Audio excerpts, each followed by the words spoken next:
Have you ever wondered what secrets lie hidden in the sands of time? Mysteries not written in stone, but whispered on the breath of eternity? If you, like me, have ever pondered the realms of heaven, the unseen battles stirring in the spiritual world, or what truly unfolded before the very first breath of mankind, then pause for a moment.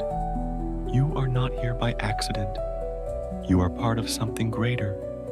You are standing in a stream of living stories, stories that point to truth beyond the surface.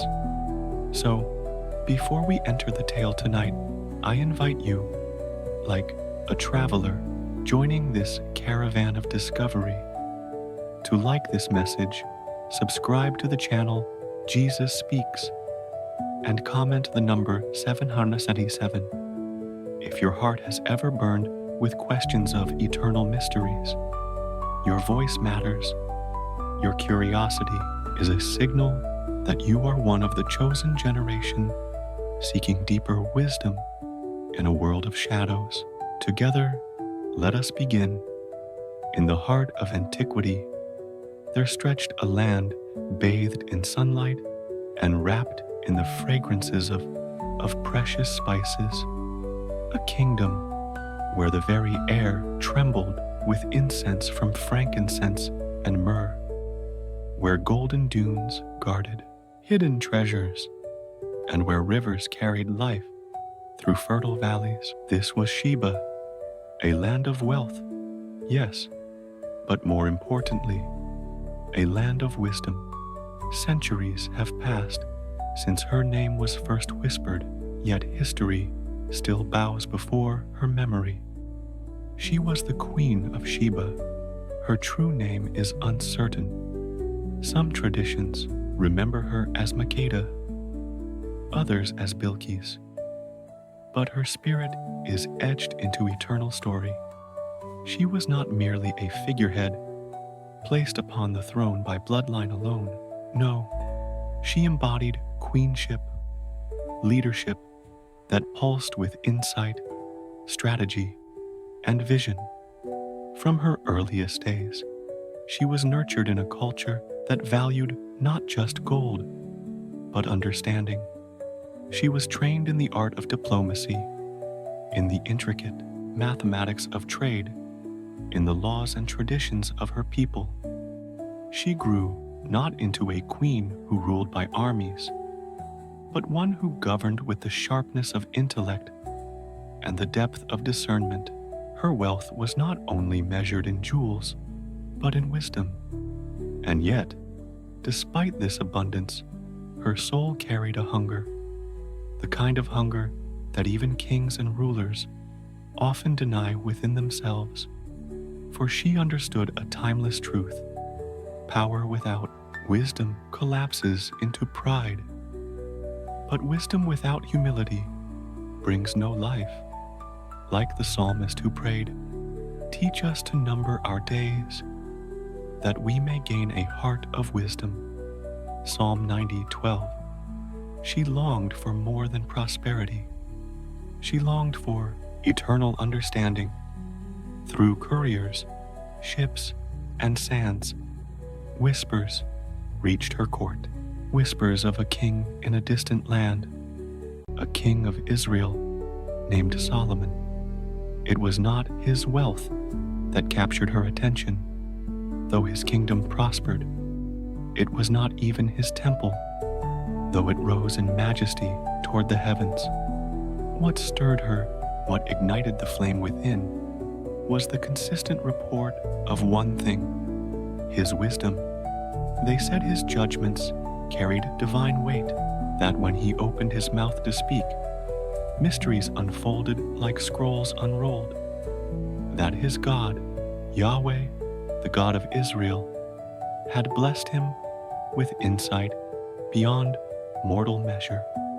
Imagine hearing such tales in her palace, late at night, when the lamps still burned and the desert winds groaned outside her window.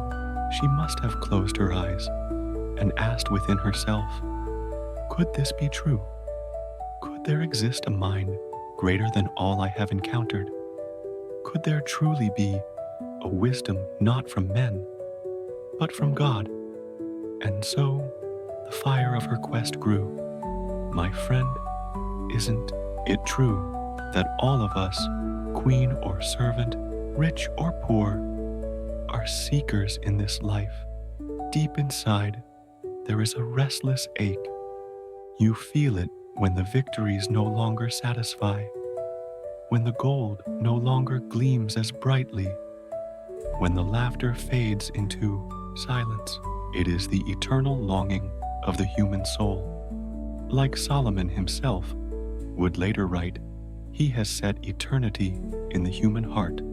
Ecclesiastes 3:11. The Queen of Sheba felt that fire, and she chose not to ignore it. Now consider her courage. She was one of the wealthiest rulers in the world at that time. She had no need to bow before another sovereign, yet she was willing to step down from the throne of pride in search of a greater throne, the throne of wisdom. Can you see the eternal lesson here? It is not robes or crowns that make a ruler great. True greatness is the humility to seek truth, even if it lies outside one's own kingdom. So she prepared, not for war, but for wonder, not for conquest, but for discovery. She gathered her caravans, her soldiers, her attendants, her merchants. The sands of Arabia carried forward a royal procession unlike any other. Camels burdened with spices, vessels of gold, gems that sparkled with the burning sun. But the most precious cargo of all was invisible, the questions she carried within her heart. These were not ordinary questions. The stories tell us she prepared riddles, enigmas, deep puzzles of life and existence. She wanted to test this king, not in arrogance, but in sincerity. She wanted to know whether the wisdom of Solomon was truly divine or merely the rumor of men. And so begins one of history's most profound journeys. A queen leaving the comforts of one of the richest lands in the world, not for gain, but for truth. It was a pilgrimage of the mind and the soul. She was leaving behind her throne for a time, crossing vast deserts, because something in her spirit whispered, there is more. There must be more. Can you feel already how this story calls to us?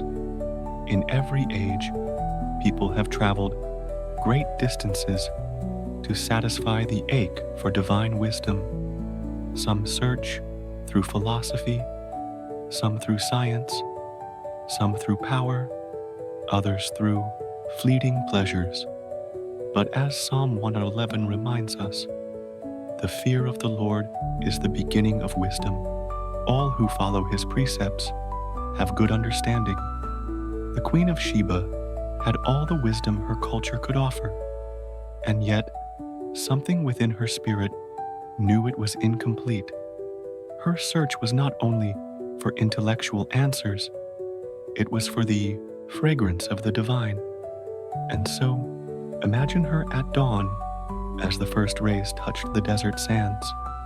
Looking northward, her caravan stretching like a golden serpent across the horizon, moving ever forward toward Jerusalem. She must have wondered what would await her there. Would this Solomon truly hold the answers? Would she find herself disappointed? Or would she discover truths that would change her kingdom forever? The stage is set.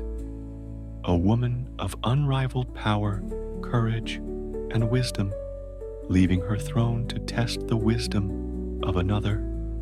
But more than that, it is a story of the eternal human longing to encounter God's truth, even when it comes from beyond the borders of our world. This is not just history, it is prophecy. For even Jesus, many centuries later, would speak of her. He would call her the Queen of the South, a woman who rose, traveled across the earth to hear the wisdom of Solomon. And he would declare, "One greater than Solomon is here." But before we reach that moment, we must walk the sands with her. We must feel her footsteps, hear her prayers, and watch as her heart prepares for an encounter that will ripple through eternity. And so, my friend, as the Queen of Sheba's journey begins, I invite you to walk with her. Let the questions of your own heart rise as hers did, for the story is not only hers, it is yours. This is just the beginning. The caravan is setting forth, and the true test of wisdom is waiting in Jerusalem. The journey of the Queen of Sheba was no ordinary expedition. It was not the march of an army, nor the conquest of a monarch expanding her borders, but something far greater in meaning. It was the deliberate pursuit of truth. Picture it, my friend, across burning sands and unknown valleys, a caravan stretched far into the horizon, camels laden with treasures, gold, spices that perfumed the air, stones that caught the sun like droplets of fire. Soldiers marched, attendants tended to the journey's burdens.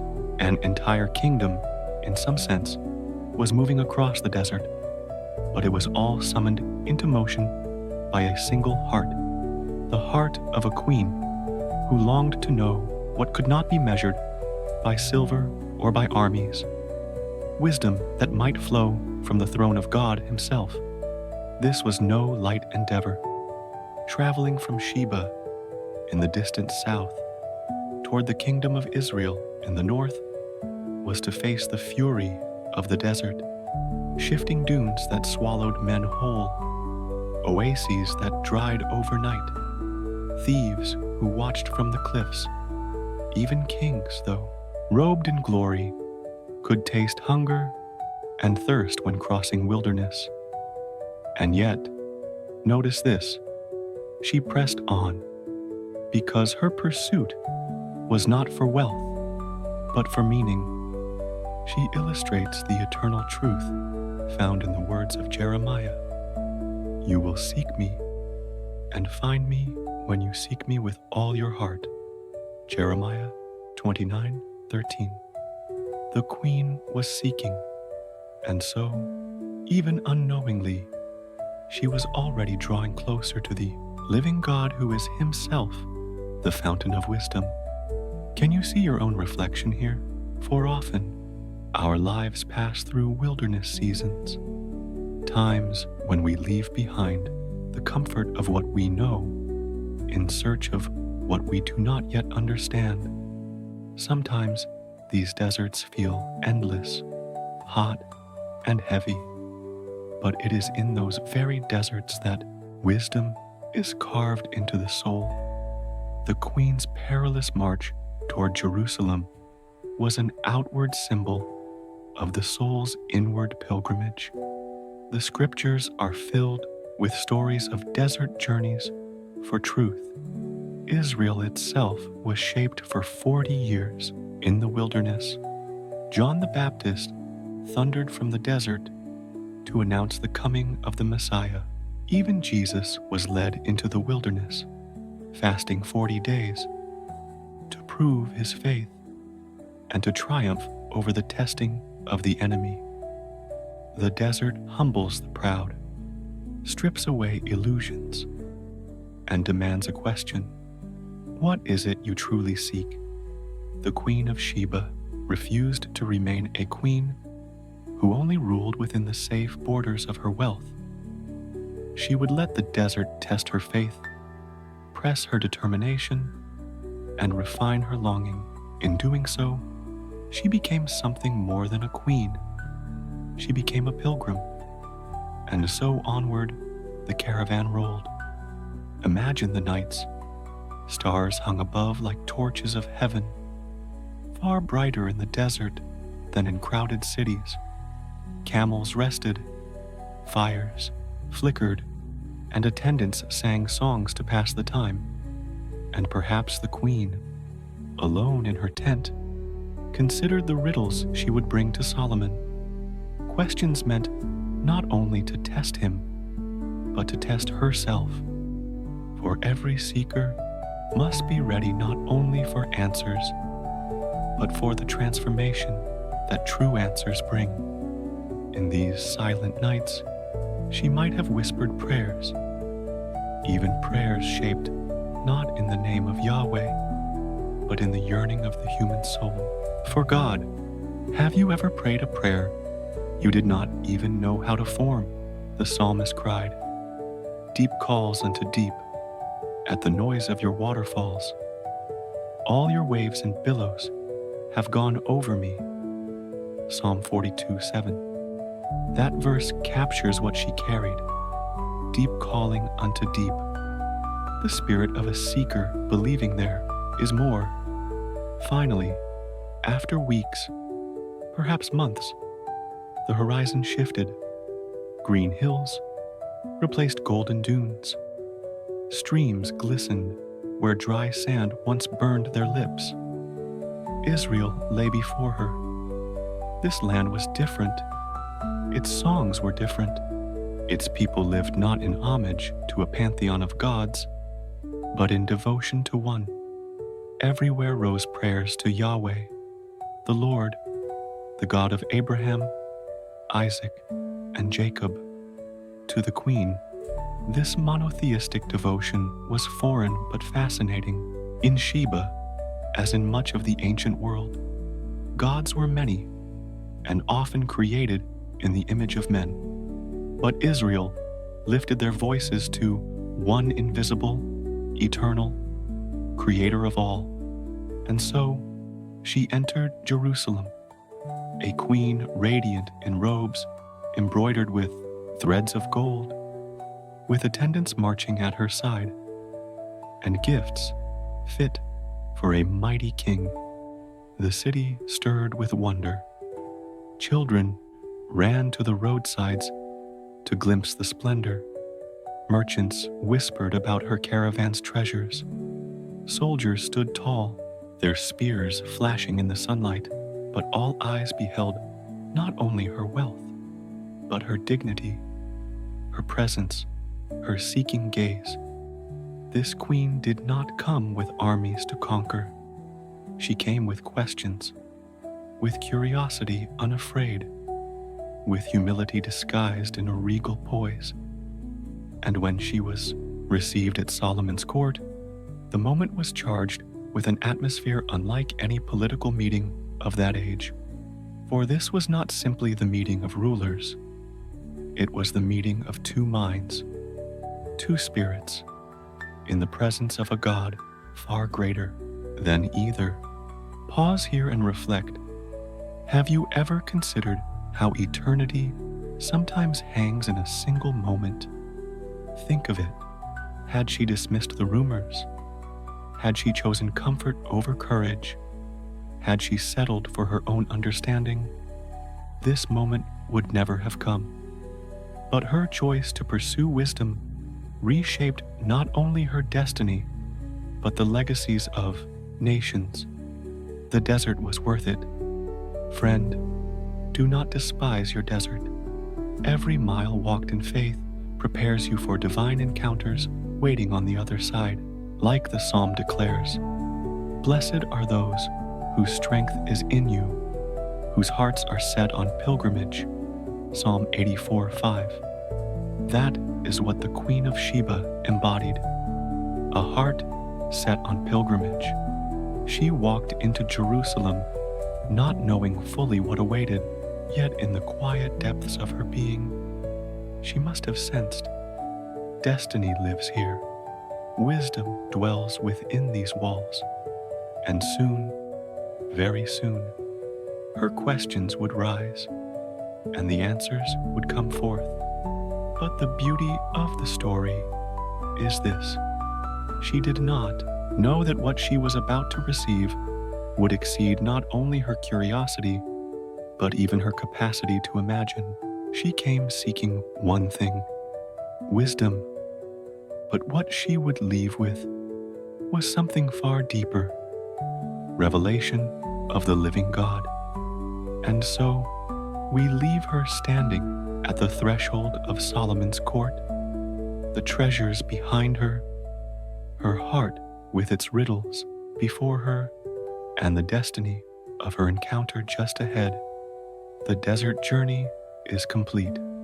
The greater journey, the journey of the mind and of the soul, is only about to begin. When the Queen of Sheba at last stood before Solomon, the atmosphere shifted. This was no ordinary audience between monarchs. It was not the exchange of politicians, nor the formality of trade agreements. No, what unfolded here was a convergence of two minds, an encounter divinely appointed, a dialogue where heaven's wisdom was about to meet earthly hunger. The queen approached, regal and unshaken, her eyes fixed with a calm fire. Around her, servants carried waiting chests, spices that perfumed the hall, shimmering piles of gold, stones gleaming like captured stars. Yet the most precious treasures she bore were not stacked in chests. They were tucked within her own heart. Questions. She had carried them across deserts like sacred fire, questions whispered to her people long ago, questions philosophers tangled over in Sheba's courts, questions she herself pondered in the late hours of sleepless nights, questions of justice, morality, destiny, the nature of existence, the place of man beneath heaven. Scripture tells us plainly, she came to test him with hard questions. 1 Kings 10:1. Not shallow curiosities, but hard questions, enigmas designed to probe the very extent of wisdom. And that was the moment. The queen unrolled the parchment of her mind and let the questions pour forth. How could justice remain pure when men are corrupted by greed? What is the fate of the righteous and the wicked when both descend into the grave? Why does the innocent sometimes suffer while the guilty seems to prosper? What force orders the heavens, and what unseen hand balances the scales of kings and nations? These were riddles, deeper than clever wordplay. They were wounds of the soul, mysteries older than nations. She was not here to be entertained. She was here to seek. And Solomon, son of David, anointed ruler of Israel, lifted his gaze with calm certainty. He did not laugh. He did not scoff. He did not answer with the vanity of a man eager to impress. Rather, he answered with the gravity, the depth, the clarity of one who understood that his wisdom was not his own, but was the gift of Yahweh. The fear of the Lord is the beginning of wisdom, he would often teach. Proverbs 9:10. And what poured from him in that throne room was the living proof of his words. One by one, her riddles fell, and one by one, Solomon untangled them, not with arrogance, but with simplicity pregnant with depth. She asked of justice. Solomon spoke of a God who sees beyond appearances, who weighs the heart. She asked of life and death. Solomon revealed the brevity of man's days, comparing them to withering grass, yet affirming that God alone assigns the seasons of birth and passing, for to everything there is a season under heaven. Ecclesiastes 3:1. She asked of the divine. Solomon lifted her gaze from the idols of wood and stone toward the eternal. unseen yet ever-present Creator of all. He spoke not of gods bound by geography or tribe, but of Yahweh, the Lord of heaven and earth, the one who fills all in all. With each word, something in the queen stirred. She had expected cleverness. She encountered truth. She had come to spar in wit. She found herself in awe. But not only his words struck her heart, it was his world. She wandered Solomon's palace, her sharp gaze missing nothing.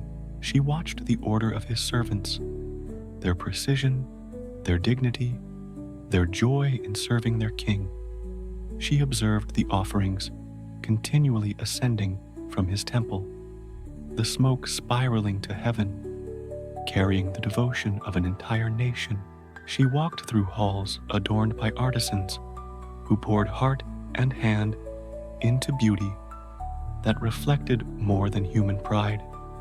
It reflected worship, and as she watched, her spirit trembled, for before her eyes, the invisible reality Solomon spoke of was made visible. The wisdom of God was not mere philosophy. It was flesh and order, justice and devotion, prosperity and peace. She saw a people happy beneath their sovereign, workers content in their duties, worship at the center of national life. Israel's flourishing was not political, it was spiritual. And then it happened, the moment Scripture captures so beautifully. When the Queen of Sheba had seen all the wisdom of Solomon and the house that he had built, there was no more spirit in her. 1 Kings 10:4-5. That phrase, no more spirit, does not mean despair. It means breathless awe. It means her intellect, her bravado, her weary pride, all melted before the weight of revelation. A queen accustomed to being the locus of wisdom now found herself humbled, not by armies, not by riches, but by a force greater, the radiance of divine understanding. She admitted aloud what her heart had already begun to confess. It was a true report that I heard in my own land of your acts and your wisdom. However, I did not believe the words until I came and my eyes had seen it.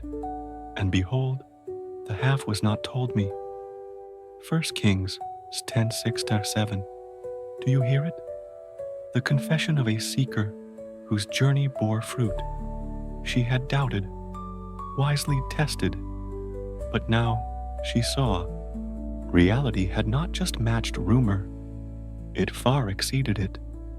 And then she spoke words that echo across eternity. Blessed be the Lord your God, who delighted in you, to set you on the throne of Israel, because the Lord loved Israel forever. Therefore he made you king to do justice and righteousness. Consider how remarkable this is, a queen from a polytheistic land, whose own kingdom bowed to many gods, now exalted the name of Yahweh, the God of Israel, not because Israel's armies conquered hers, not because political treaties demanded it, but because wisdom itself, living and breathing, drew her eyes heavenward. And herein lies the greatest revelation. Wisdom is not human cleverness sharpened for debate. It is the nearness of God spoken in human words, lived in human lives. As Solomon himself wrote, "Happy is the man who finds wisdom, for she is more precious than rubies. All that you desire cannot compare with her." Proverbs 3:13-15. The Queen of Sheba tasted this truth and declared it. She came skeptical. She stood seeking. She departed, convinced. Think of it for a moment. What armies could never force wisdom birthed in the fear of the Lord accomplished? This is why Jesus, centuries later, would point to her as a testimony. The Queen of the South will rise up at the judgment with this generation and condemn it, for she came from the ends of the earth to hear the wisdom of Solomon. And behold, something greater than Solomon is here. Matthew 12:42. Her testimony is not merely of Solomon's greatness. It is of God's greatness revealed in a king who asked for wisdom, not wealth. And so, in that throne room, surrounded by gold and song, she discovered something richer than the treasures she brought. She discovered the fragrance of truth itself. Friend, pause with her. Feel her breath leave her, her composure shaken, for in every honest searcher's life, there comes a moment when the questions, long carried, long sharpened, finally meet their answer, not in argument, but in revelation. That is wisdom's true gift, and it left her in awe. But the story does not end there, for awe must lead to transformation, and transformation must lead to legacy. The queen would not return to Sheba, the same woman who left it. Already, seeds of a new understanding were being sown in her heart, seeds she would carry across the sands back to her throne, her people, and her land.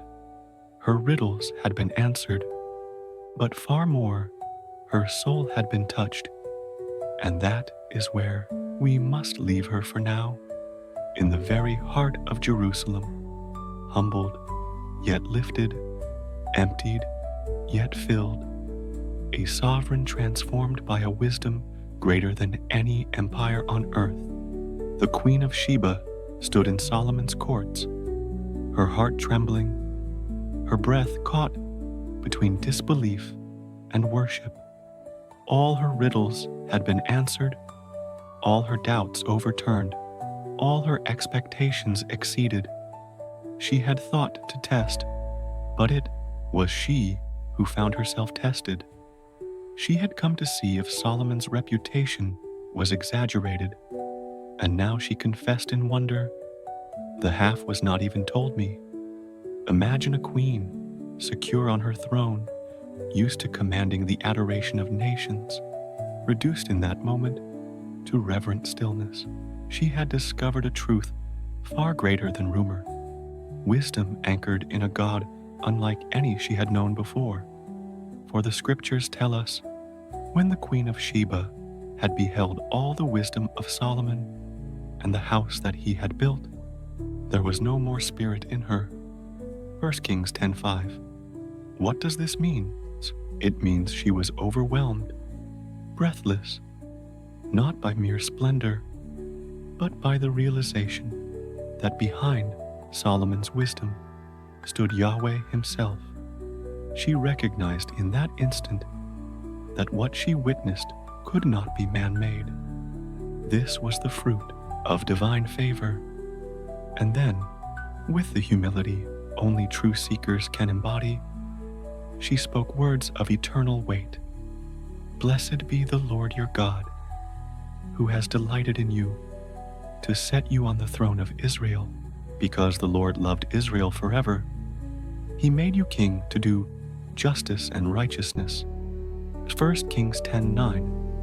Pause and consider how astonishing this moment truly was. Here was a queen of polytheistic traditions, ruler of a land where gods were many, and truth was fractured into idols. And yet, she stood in the heart of Israel, giving praise not to Solomon alone, but to Yahweh, the living God. Her confession shows what wisdom accomplishes when it is rooted in the fear of the Lord. It turns even foreign rulers into worshipers, not by swords, not by treaties, but by truth revealed. And so, in the silence of the palace, two worlds converged. She, the embodiment of worldly wealth, laid before Solomon gifts of staggering abundance. Gold, more than 120 talents. Spices so rich that Israel had never seen their equal. Stones so precious that even light dared linger upon their colors. Her gifts were not merely a diplomatic gesture. They were symbols of acknowledgement, expressions of her awe. But Solomon too gave, for though she poured out treasures, he matched her heart with generosity. Scripture says, King Solomon gave the Queen of Sheba all she desired, whatever she asked, besides what Solomon gave her of his royal bounty. In 1 Kings 10:13, this was not a bargaining exchange. This was mutual honor. This was holy recognition. Each gave the best of their kingdoms. But beyond material exchange, truth had already passed between them. For what greater treasure can be given than wisdom? What greater exchange than the sharing of truth that awakens the spirit? This meeting reveals something timeless. True diplomacy does not rest only on contracts or armies. It rests on mutual reverence, the acknowledgement that both sides carry dignity before God. The queen came not conquered, but searching. Solomon responded not with dominance, but with generosity. Both left transformed. And perhaps you ask, why does the story pause here, at this giving of gifts? Because in the ancient world, the giving of gifts was sacred. It was not only about wealth, but about the condition of the heart. The giving sealed the encounter. It declared, what I have experienced here cannot be erased. The queen's abundance symbolized her recognition that what she had received was worth infinitely more. Solomon's generosity revealed his gratitude for a seeker willing to endure deserts to find truth. In this divine moment, East and West bowed together, united not in conquest, but in wisdom. Friend, do you see the beauty here? When true wisdom enters a life, it overflows into acts of grace. This is why James writes, the wisdom from above is pure, then peaceable, gentle, willing to yield, full of mercy and good fruits, without partiality and without hypocrisy. James 3:17. Wisdom is never hoarded selfishly. It is freely given, and it creates peace. The Queen of Sheba had searched not for land, not for slaves, not for power, but for knowledge. And in that journey, she found something rare, the witness of God's wisdom, alive in the governance of a king. That witness humbled her, and humility gave birth to worship. She had entered the city with riddles. She left its courts with revelation. She arrived asking, what is truth? And departed, proclaiming, blessed be the Lord your God. What greater transformation can a human soul undergo? Now picture her preparing to depart Jerusalem.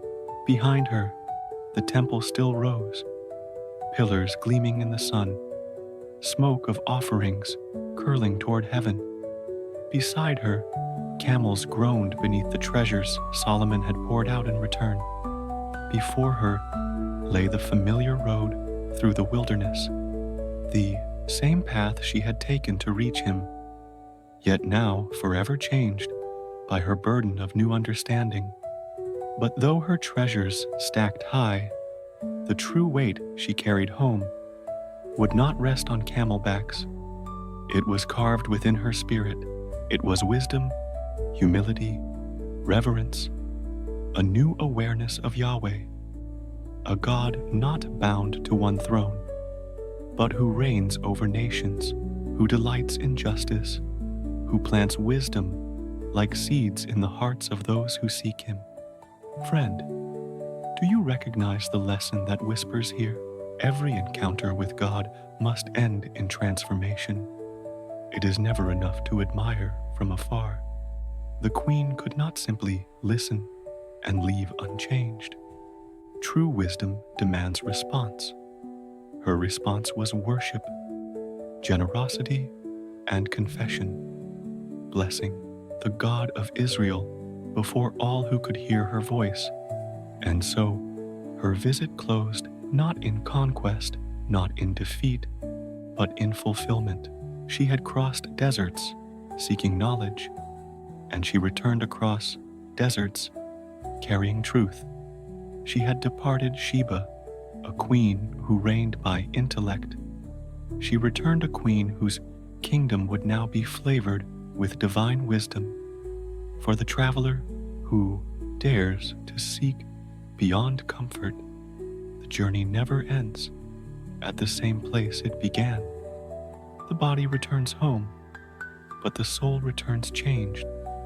And thus, the Queen of Sheba's Odyssey reached its climax, not merely seeing Solomon crowned in wisdom, but beholding the God who crowned him. The story tells us that every journey begins with longing, but every true journey ends with transformation. And so it was with the Queen of Sheba. After days, perhaps weeks, within Solomon's courts, asking her riddles, listening to his judgments, walking the marbled halls of his palace, and marveling at the smoke rising from Israel's temple, the time of her return drew near. Her heart must have been heavy, not with sadness, but with awe. She had come face to face with wisdom that seemed more than human. She had seen prosperity flowing not from conquest, but from divine order. She had entered as a seeker of truth and departed as a witness of the living God's greatness. The Bible summarizes this moment with quiet power. She turned and went to her own country, she and her servants. 1 Kings 10:13. Such simple words, and yet behind them a profound truth. The traveler never returns the same. Consider this. She had left Sheba with gold, spices, riddles, and questions. She returned with wisdom, revelation, and a vision forever changed. The gifts she received from Solomon, rich beyond measure, were weighty, yes, but far heavier for her spirit was the treasure of understanding now cradled in her soul. For wisdom cannot be carried on camelbacks. It must be lived, and lived it she did. As her caravan retraced the desert path, she must have spent nights under the stars replaying his answers, hearing again his proverbs echo in her mind. Trust in the Lord with all your heart and lean not on your own understanding. Proverbs 3:5. She must have whispered those truths to herself, each one reshaping the way she saw leadership, justice, the gods of her homeland, even her own role as queen. That is the secret of wisdom, my friend. It is not merely learned, it is lived. The Queen of Sheba did not only admire Solomon's words, she absorbed them, breathed them in like incense, and carried them back across the sands to plant in the soil of her own nation. Imagine her entrance back into Sheba. Her people gathered at the gates, expecting the return of their sovereign with treasures and triumphs. And yes, they saw camels bend beneath the weight of gold and stones. They smelled the perfumes spilling sweet fragrance into the air. They heard the songs of her attendants, joyous with returning voices. But what they would not have seen was what mattered most. Their queen had returned with a wisdom shining from her eyes.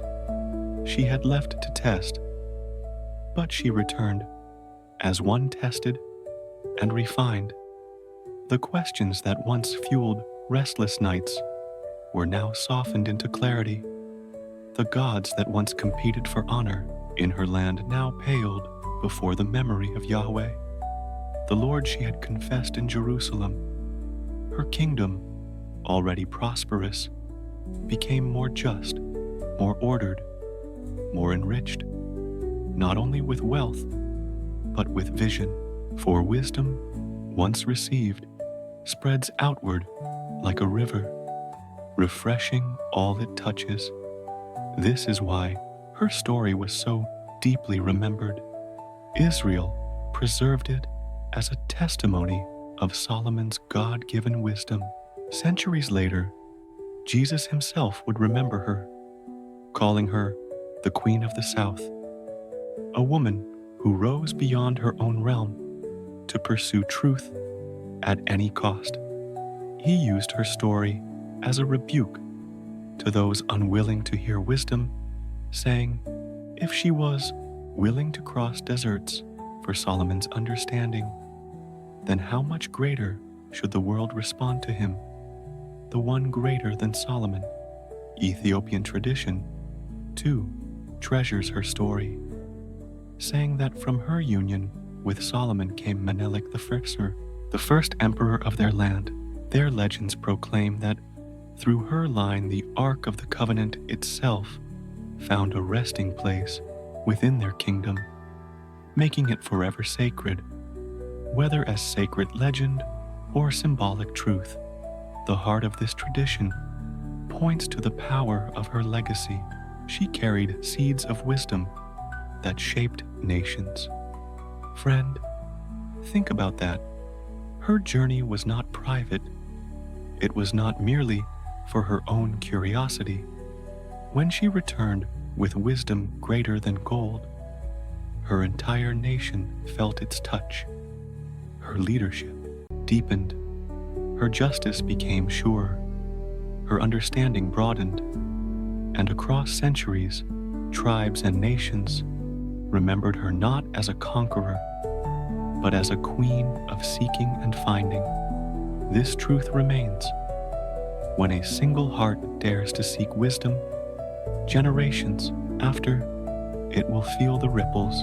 One soul's hunger for truth becomes the inheritance of many. And so, it is for you. What wisdom you humble yourself to seek, what deserts you press through to find God's answers, will not bless you alone. It will overflow to your children, your family, your community, your nation. The Queen of Sheba's return whispers the same eternal principle. Solomon himself once spoke in the Proverbs, by wisdom a house is built, and by understanding it is established. By knowledge the rooms are filled with rare and beautiful treasures. Proverbs 24:3-4. Her house, her kingdom, was filled not only with treasures of gold, but treasures of wisdom. And it was wisdom, not wealth, that proved the rarest gift she could bestow to her people. And so, Sheba was never the same, nor was Israel, for this meeting set a golden precedent for diplomacy. Truth could cross borders without armies. Wisdom itself could knit nations together.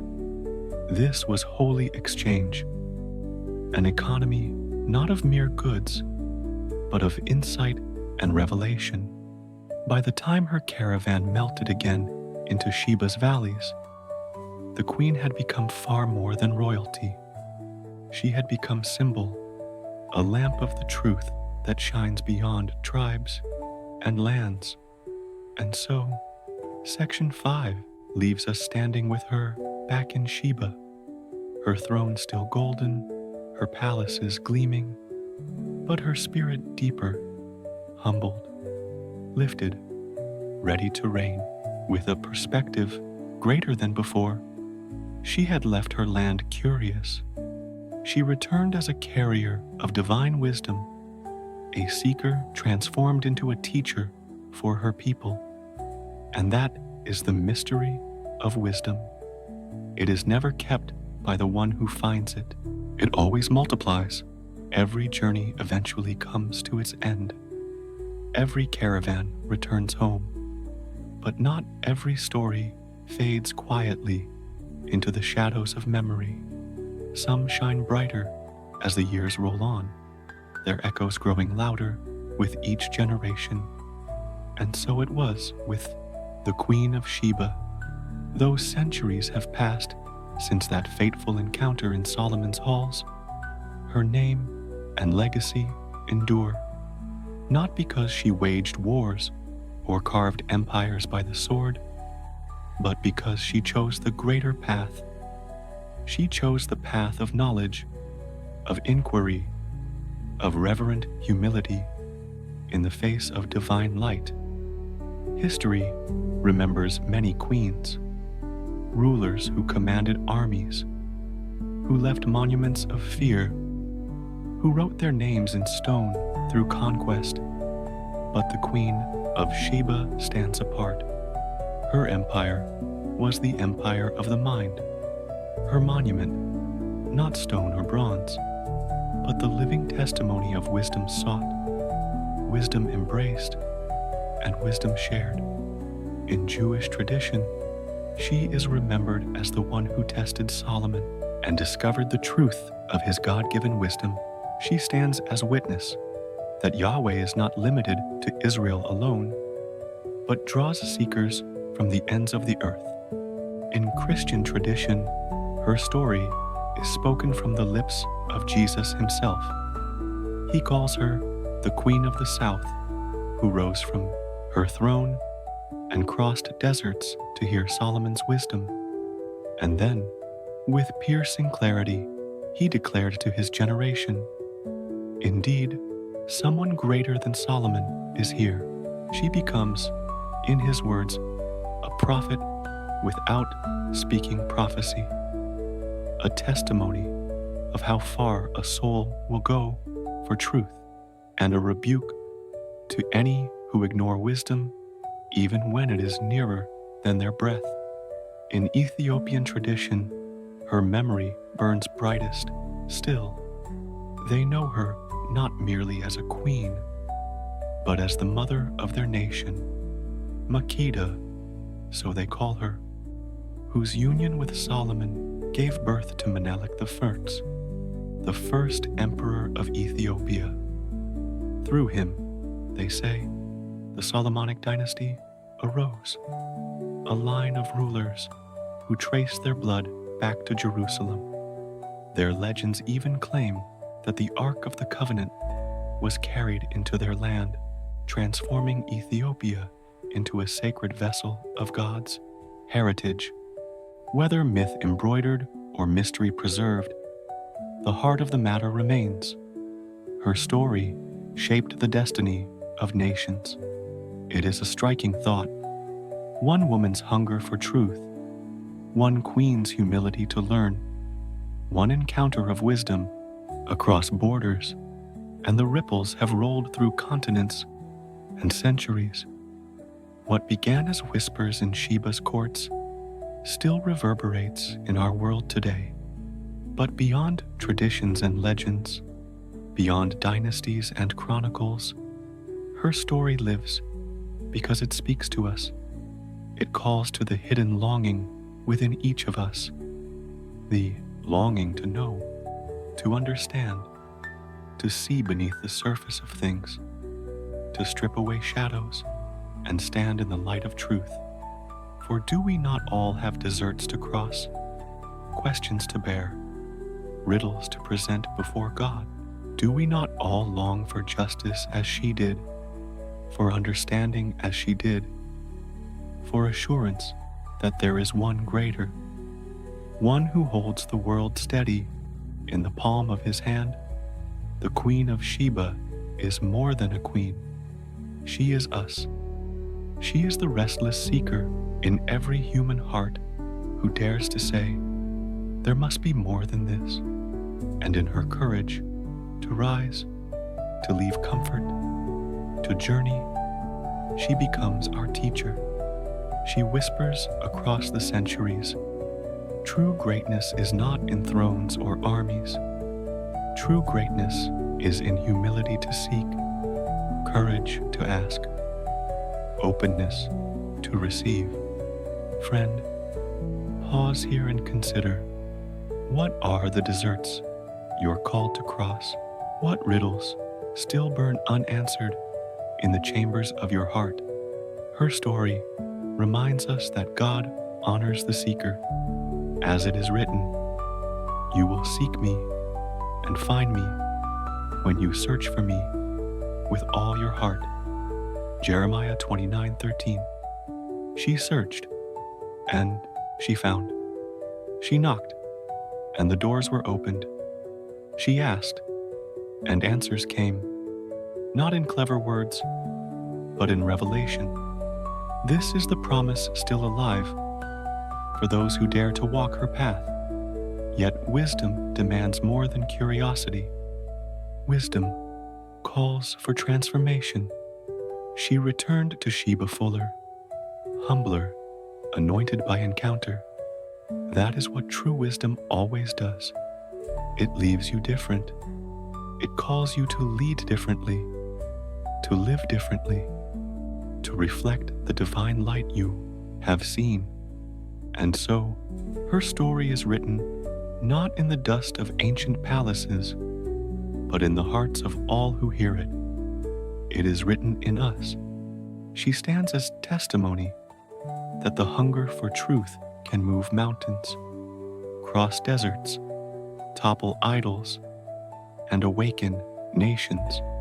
She shows us that enlightenment is not arrogance, but humility to acknowledge wisdom greater than our own. She teaches us that the greatest journeys are not measured by miles, but by what shifts within the soul. And so we close her story as it deserves to be closed, with awe. For the Queen of Sheba was more than royalty. She was a symbol, a song, a light on the horizon drawing seekers forward. She was one who dared to travel far, only to discover that wisdom, once found, is the real treasure. Her voice echoes now in our generation, a reminder that the pursuit of wisdom is never wasted, for embedded within the pursuit itself is the promise of finding God. Her journey has ended, yes, but her legacy still lives. And to you who listen, she asks the same question: what will you seek? What deserts will you cross? What wisdom will fill your heart? And what legacy will you leave behind? For her road is open to you as well.